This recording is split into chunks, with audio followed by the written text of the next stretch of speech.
pemerintah Provinsi Sumatera Selatan mengatakan masih menunggu pedoman dari pemerintah pusat untuk menentukan anggaran program makan bergizi gratis. Sementara ini, pemerintah provinsi tetap akan menguji coba program tersebut di sekolah.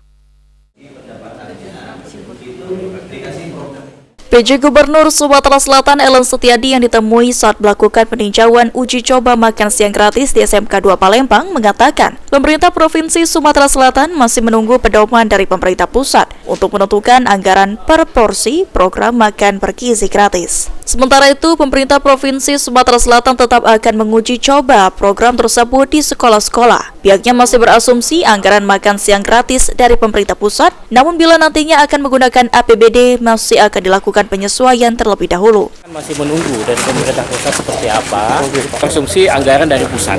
Tapi kalaupun nanti harus ada sharing dari pemerintah daerah, provinsi atau kabupaten kota, kita masih memerlukan nanti penyesuaian. Sementara itu, salah satu siswi SMK Negeri 2 Palembang mengaku bisa menghemat uang jajan karena uji coba makan bergizi gratis yang diberikan pada hari ini. Dan program ini sangat membantu para pelajar, harapannya pemerintah dapat selalu memberikan makanan bergizi gratis. Makan siang gratis ini diselenggarakan karena sebelumnya kita pelajar pastinya sangat merasa senang dan sangat merasa terbantu.